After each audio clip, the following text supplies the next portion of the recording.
नमस्कार, आप देख रहे हैं न्यूज 18 बिहार झारखंड और मैं हूं आपके साथ लक्ष्मी। बुलेटिन की शुरुआत करेंगे एक बड़ी खबर से। बड़ी खबर आपको बता दें, परियोजना निदेशक आदित्य रंजन का एक वीडियो वायरल हो रहा है। शिक्षकों से अभद्र व्यवहार करने का आरोप लगा है। वायरल वीडियो पर भड़के अब झारखंड के सरकारी शिक्षकों ने अधिकारी को हटाने की मांग कर डाली है। शिक्षक मंत्री वैद्यनाथ राम ने भी नाराजगी जताई है।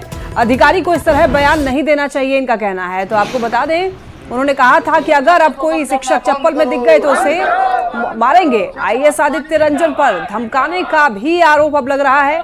ऐसे बयानबाजी ना करें अफसर, शिक्षा मंत्री का ये कहना है। शिक्षकों ने आदित्य रंजन को हटाने की मांग अब कर डाली है, अपनी आवाज बुलंद कर दी है शिक्षकों ने।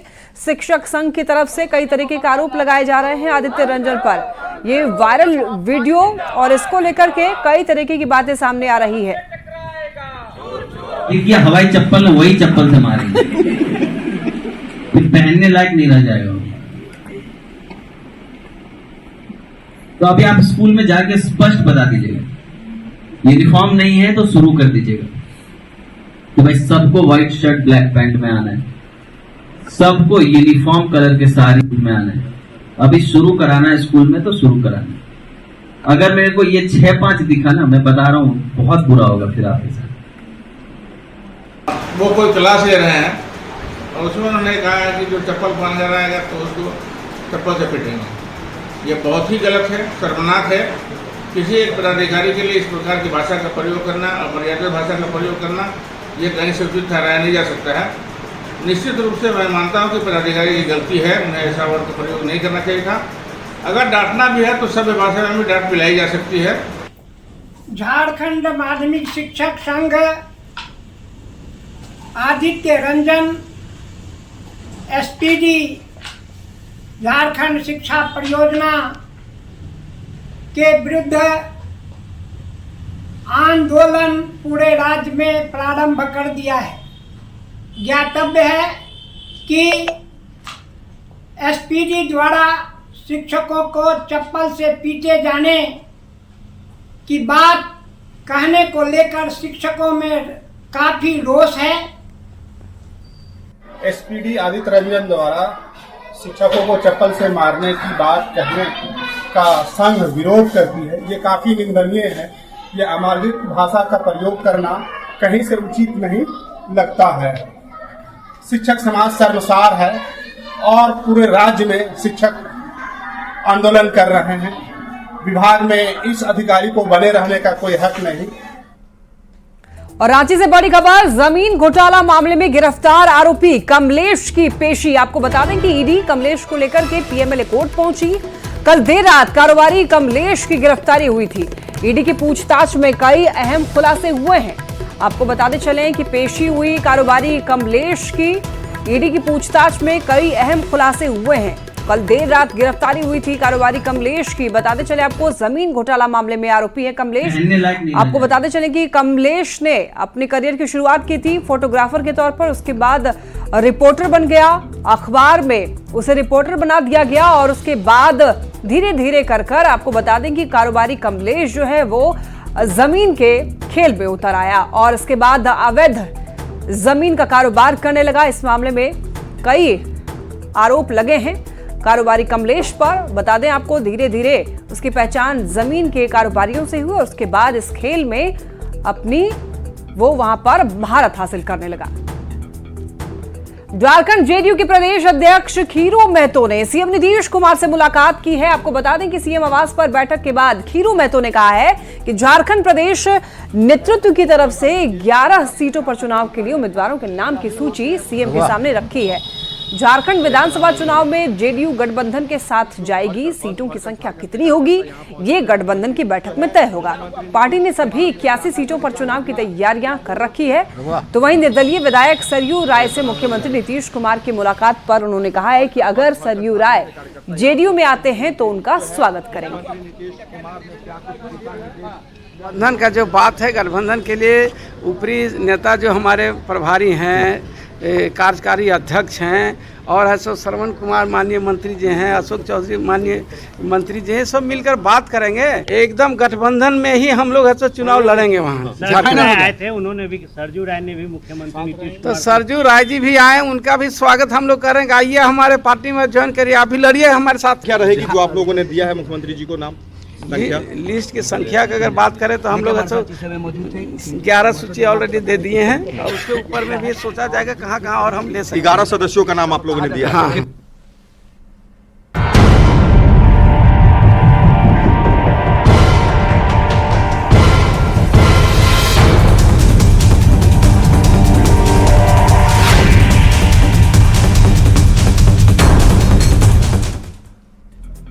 दिल्ली में नीति आयोग की बैठक, लेकिन रांची का सियासी तापमान हाई हो गया। वजह सीएम हेमंत सोरेन का एक फैसला जिस पर बीजेपी और जेएमएम आमने सामने हो चुकी है। देखिए रिपोर्ट।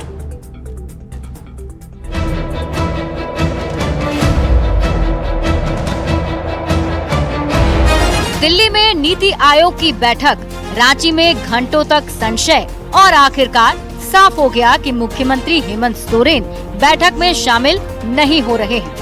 सीएम ने इंडी गठबंधन के फैसले का साथ देते हुए नीति आयोग की बैठक में शामिल न होने का फैसला लिया है।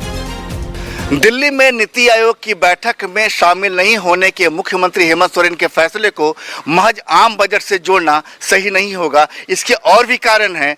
झारखंड विधानसभा चुनाव जल्द है, ऐसे में मुख्यमंत्री हेमंत सोरेन एक बड़ा मैसेज देना चाहते हैं। वो जाहिर करना चाहते हैं कि झारखंड से दिल्ली की दूरी कितनी पास होगी और कितनी दूर वो बैठकर रांची से तय करेंगे।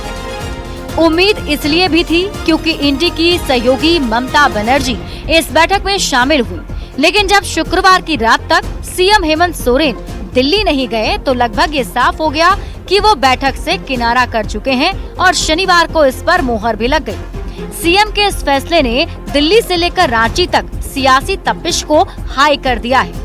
बीजेपी का कहना है कि अगर सीएम नहीं जाएंगे तो राज्य के लिए मदद कैसे मांग पाएंगे। हालांकि जेएमएम बीजेपी के बयान से नाता नहीं रखता। लेकिन आप जाएंगे ही नहीं, अपनी बातों को रखेंगे ही नहीं, तो नीति आयोग के पास आपकी बातों को रखने वाला वहाँ कौन है? नीति आयोग में बातें होती हैं कि हमारे राज्य को क्या जरूरत है, क्या आवश्यकता है, क्या प्रावधान किए जाने चाहिए, लेकिन उससे पहले आपने बजट पेश कर दिया, उसके पहले ये बैठक नहीं बुलाई, तो ये कहीं न कहीं आपत्तिजनक था। ये तो बात हुई सियासत की, लेकिन सवाल ये कि आखिर नीति आयोग क्या है और क्यों इस बैठक में शामिल होना राज्यों के मुख्यमंत्रियों के लिए अहम माना जाता है। दरअसल 2015 में केंद्र सरकार ने नीति आयोग का गठन किया था। इसका पूरा नाम राष्ट्रीय भारत परिवर्तन संस्था है। नीति आयोग भारत सरकार का नीति से जुड़ा थिंक टैंक है जो सरकार की दीर्घकालीन नीतियां तैयार करता है। केंद्र के साथ ही राज्यों और केंद्र शासित प्रदेशों को सलाह भी देता है। राज्यों को देश के हित में काम करने के लिए एक मंच पर लाता है। नीति आयोग को 1950 में बनाए गए योजना आयोग को खत्म कर बनाया गया था। योजना आयोग का मुख्य काम पंचवर्षीय योजना तैयार करना था। सीएम हेमंत सोरेन के इस बैठक में न जाने से झारखंड को कितना फायदा या नुकसान होता है ये तो वक्त ही बताएगा, लेकिन इस पर शुरू हुई सियासत फिलहाल खत्म होती नजर नहीं आ रही है। रांची से न्यूज़ 18 संवाददाता संजय सिन्हा की रिपोर्ट। नीति आयोग की बैठक पर सियासत थमने का नाम नहीं ले रही है। इस पर क्या कहना है बीजेपी प्रवक्ता प्रतुल शाहदेव और शिक्षा मंत्री वैद्यनाथ राम का माफ कीजिएगा, आपको दिखाते हैं। शिकायत है तो आप वहां जाकर आयोग में अपनी बातों को रखेंगे ताकि केंद्र आपकी बातों को रख सके, और बजट में नहीं शुमार हुआ तो केंद्र के पास प्रोविजंस होते हैं कि वो शुमार करा सके। लेकिन सिर्फ ये दुल्हा के फूफे की तरह रूठने से काम नहीं चलने वाला है। तो नीति आयोग की बैठक का महत्व वास्तव में तब होता है जब बजट नहीं आया होता है, तो उसमें सारे राज्य अपनी अपनी बात रखते हैं कि हमें राज्य की क्या आवश्यकता है, उसको समाहित करके तब बजट तैयार किया जाता है। लेकिन ये क्या बात हो गई इस बार कि बजट पहले आया, नीति आयोग की बैठक बाद में हो रही है। तो अब जब बजट पेश हो चुका है, वैसी स्थिति में नीति आयोग की बैठक करने का कोई औचित्य नहीं रह जाता है, केवल खानापुरी है। बोकारो से एक बड़ी खबर है, देखिए, जहां पर जिला बदर अपराधी शंकर रवानी हत्याकांड का पुलिस ने खुलासा कर दिया है। पुलिस ने मामले में 5 आरोपियों को गिरफ्तार किया है और हत्याकांड में इस्तेमाल बाइक और कार को भी जब्त कर लिया है। तो वहीं कार्रवाई को लेकर के एसपी पूज्य प्रकाश ने जानकारी देते हुए बताया है कि राजू दुबे ने ऐश पौंड में एकाधिकार के लिए अशोक सम्राट के जरिए बिहार से अपराधियों को बुला करके हत्या करवाई थी। पुलिस ने इसके अलावा रेकी करने वाले शंकर रवानी के गांव के 3 लोगों को भी गिरफ्तार किया गया। और आपको बता दें कि 18 जुलाई की सुबह अपराधी शंकर रवानी की हत्या की गई थी। इसमें मुख्य रूप से जो रेकी कराने वाले राजू दुबे अपने गांव के 5 लोगों को इन्वॉल्व किया था, उसमें से 3 लोगों की अरेस्टिंग हो चुकी है। साथ साथ में मुख्य साजिशकर्ता जो हैं राजू दुबे और जो अशोक सम्राट है, जो अन्य फैसिलिटी लॉजिस्टिक प्रोवाइड कराना तथा क्रिमिनलों को शेल्टर देना, उनकी गिरफ्तारी कर ली। 18 जुलाई को जिला बदर अपराधी शंकर रवानी की गोली मारकर सेक्टर 9 में हत्या कर दी गई थी और इस मामले का आज पुलिस ने उद्भेदन कर लिया है। हम हरला थाने में खड़े हैं और हम तस्वीर दिखाना चाहते हैं कि यही वो अपाची गाड़ी है जिसमें से अपराधियों के कार से उतरने के बाद, गोली मारने के बाद, इसी अपाची में सवार अपराधियों ने शंकर रवानी की कनपट्टी पे गोली मारी थी। घटना को अंजाम देने के बाद यही वो गाड़ी है जिससे वे बदलकर बोकारो से बाहर गए थे और इस गाड़ी की पहचान भी पुलिस ने सीसीटीवी फुटेज में कर लिया है। और ये जो स्कॉर्पियो है, इस स्कॉर्पियो में ही अपराधियों ने बैठकर यहाँ पूरी घटना का जो प्लानिंग की थी घटना को अंजाम देने से पहले। और जिस प्रकार से इस घटना में जो बात सामने आई है, जैसा पुलिस अधीक्षक पूज्य प्रकाश ने बताया है कि ऐश पौंड में वर्चस्व को लेकर यह हत्याकांड को अंजाम राजू दुबे के द्वारा अशोक सम्राट के माध्यम से, जो बोकारो का पूर्व अपराधी रहा है अमित मुखिया और पटना का मोस्ट वांटेड अपराधी विकास सिंह, उसके द्वारा ही इस घटना को अंजाम दिया गया है। हालांकि पुलिस ने बताया है कि यह पूरा मामला वर्चस्व को लेकर था। मृत्युंजय कुमार, न्यूज 18, बोकारो। पाकुड़ में पुलिस और छात्रों के बीच झड़प हुई। मामला केकेएम कॉलेज का है। जानकारी के मुताबिक पुलिस हॉस्टल में जांच के लिए पहुंची थी। इसी दौरान पुलिस और छात्रों में झड़प हो गई। आपको बता दें कि 2 पुलिस अधिकारी और 10 छात्र घायल हो गए। घायल छात्रों का सदर अस्पताल में इलाज चल रहा है। मामले में छात्र पुलिस पर हमला करने का आरोप लगा रहे हैं। तो वहीं पुलिस का कहना है कि उन्हें किडनैपिंग की जानकारी मिली थी और जब वो जांच के लिए मौके पर पहुंचे तो युवकों ने उन पर हमला कर दिया। वहीं पुलिस ने कॉलेज के आदिवासी छात्रावास के 200 छात्रों पर केस दर्ज कराया है। छात्रों पर सरकारी काम में बाधा डालने का आरोप लगा है। कुछ घंटों पहले एक एसआई आए, फिर कुछ घंटों बाद प्रशासन 100-150 संख्या में आना, किसी अज्ञात व्यक्ति तो यहाँ पे आएंगे भी नहीं, क्या जरूरत हो वो लोग आएंगे। लेकिन इतना हम लोग को पता है कि एकदम प्रशासन की ही लापरवाही है। और जिस प्रकार से बेरहमी से पीटा गया है, बच्चे बेहोश हैं, तो ऐसे स्टेटमेंट आया है कि 100-150 की संख्या में पुलिस बल वहाँ पहुँची थी और बड़ी बेदर्दी से बर्बरतापूर्ण कार्रवाई करते हुए जब बच्चे पढ़ रहे थे दरवाजे को तोड़ के घुसा गया और बच्चे को दौड़ा के पीटा गया। तो इससे ये ऐसा प्रतीत, निर्दोष छात्रों को 12 साढ़े 12 बजे रात में घुस करके इस तरह बर्बरता मारना पीटना, अभी जो 2 लड़का अभी बेहोश पड़े हुए हैं, ये जो है भ्रष्टाचार चरम पर है। ये तो प्रशासन, हम जिस पर जो है विश्वास करते हैं, हम पुलिस पर जो है विश्वास करते हैं, वो रक्षक है, लेकिन वो हमारा बच्चक बन गया है।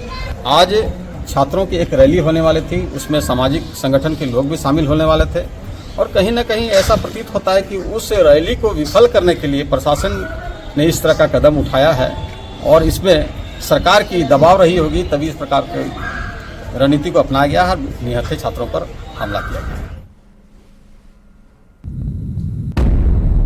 पाकुड़ की तस्वीरों ने कई सवाल खड़े कर दिए। सवाल ये कि पुलिस ने छात्रों के साथ ऐसी बर्बरता आखिर क्यों की? पुलिस रक्षा के लिए या फिर लाठी भांजने के लिए? कई सवाल उठते हैं इस घटना के बाद। इन तस्वीरों को देख करके छात्रों के जख्म का हिसाब आखिर कौन देगा, ये सवाल न्यूज 18 पूछता है। दिल्ली में केंद्रीय रक्षा राज्य मंत्री संजय सेठ धीरेन्द्र कृष्ण शास्त्री से मुलाकात की और इस दौरान दोनों के बीच बात हुई। धीरेन्द्र कृष्ण शास्त्री ने संजय सेठ को आशीर्वाद भी दिया। ये तस्वीरें आप देख सकते हैं संजय सेठ और धीरेन्द्र कृष्ण शास्त्री की मुलाकात की।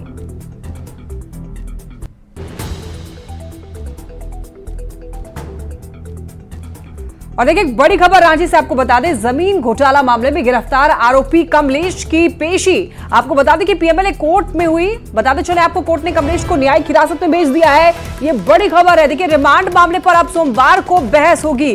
कल देर रात कारोबारी कमलेश की गिरफ्तारी हुई थी। ईडी की पूछताछ में कई अहम खुलासे हुए।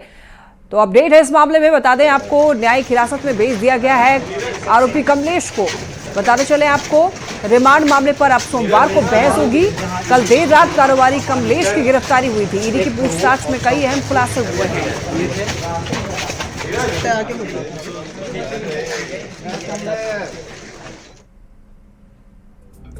देवघर में बाबा मंदिर में प्रभारी और एसडीओ के निर्देशानुसार बाबा मंदिर मुख्य प्रबंधक रमेश परहेस्त की देखरेख में परिसर में लगे सभी विकास कोष को खोला गया, जिसमें बाबा मंदिर परिसर के 19 विकास कोष से श्रावण महीने में भक्तों के दिए गए दान को निकाला गया। अधिक जानकारी दे रहे हैं न्यूज 18 संवाददाता मनीष दुबे। सावन का पावन महीना चल रहा है और देवघर के बाबा बैद्यनाथ मंदिर में श्रद्धालुओं का खूब चढ़ावा जो है बाबा बैद्यनाथ मंदिर को मिला है। 4 जुलाई के बाद जब मंदिर दानकोष को खोला गया तो लगभग 16.5 लाख रुपए से भी अधिक चढ़ावा जो है बाबा बैद्यनाथ मंदिर में श्रद्धालुओं के द्वारा चढ़ाया गया है। इसके अलावे नेपाली पैसे के साथ साथ कई अन्य देशों के भी रुपए का चढ़ावा बाबा बैद्यनाथ मंदिर में चढ़ाया गया है। श्रद्धालु जो देवतुल्य श्रद्धालु यहाँ पर लगातार पहुँच रहे हैं, वो बाबा धाम में जो है चढ़ावा भी चढ़ा रहे हैं। 4 जुलाई के बाद इसकी गिनती की गई, जिसमें कि लगभग 16.5 लाख से भी अधिक रुपए का चढ़ावा बाबा बैद्यनाथ मंदिर में मिला है। तो कुल मिलाकर हम ये कह सकते हैं कि सावन की धूम देवघर में देखी जा रही है। साथ ही साथ श्रद्धालु जमकर बाबा पर जो है वो दान कर रहे हैं, बाबा मंदिर में दान कर रहे हैं, जिसकी गिनती की गई है। मनीष दुबे, न्यूज 18 देवघर। सावन का पावन महीना चल रहा है और ऐसे में आज सावन महीना का 7वां दिन है। कांवरियां भारी संख्या में सुल्तानगंज से जल लेकर के बाबा धाम पहुंचते हैं और बाबा के ऊपर जलार्पण भी करते हैं। अधिक जानकारी दे रहे हैं न्यूज 18 संवाददाता मनीष दुबे। वो अपने पावन महीने में देवघर के बाबा बैद्यनाथ मंदिर में आस्था का जनसैलाब उमड़ पड़ा है। इस वक्त मौजूद हैं हम देवघर के बाबा बैद्यनाथ मंदिर में और आप इस वक्त की तस्वीरें देख सकते हैं। चारों ओर जो है केसरिया रंग से पटा हुआ है, बोल बम के नारों से जो है गुंजायमान है। आपको बता दें कि श्रावण के पावन महीने में सुल्तानगंज से 108 किलोमीटर की यात्रा कर देवतुल्य श्रद्धालु बाबा धाम पहुँचते हैं और बाबा पर जलार्पण करते हैं। इसके साथ साथ कई परंपराओं का भी निर्वहन देवघर के बाबा बैद्यनाथ मंदिर में की जाती है। श्रावण के पावन महीने में जो कहते हैं, जो भक्त गंगा जल और बेलपत्र बाबा पर अर्पित करते हैं, उन्हें मनवांछित फल की प्राप्ति होती है। काफ़ी संख्या में श्रद्धालु यहाँ पर पहुँचते हैं। कई साधु संत भी देवघर के बाबा बैद्यनाथ मंदिर पहुँचते हैं और बाबा को अनेक चीज़ों से प्रसन्न करने की कोशिश करते हैं। ये एक बाबा जी हैं जो डमरू लेकर बाबा धाम पहुँचे हुए हैं। बाबा धाम में आते हैं, सारे धाम घूरते हैं, सारे भारत में रहती है। महादेव का ही चाहता है हमारा सनातन धर्म हिंदू राष्ट्र बन जाए। ये डमरू की आवाज़ में, डमरू की आवाज़ सबसे बड़ा भोलेनाथ का प्यार है। ब्रह्मा भी आता है, विष्णु भी आता है। सारे देवगण जहाँ डमरू की आवाज़ आता है, सारे देवगण उसी में आ जाता है। हिंदू राष्ट्र बने, इसको लेकर ये मनोकामना कर रहे हैं। तो ऐसी अनन्य भक्ति, अनन्य श्रद्धा बाबा बैद्यनाथ पर लोगों की है, जो यहाँ पहुँचते हैं, बाबा के हो जाते हैं और बाबा से मनवांछित फल मांगने के लिए अलग अलग तरीके से उन्हें रिझाते हैं। मनीष दुबे, न्यूज़ 18।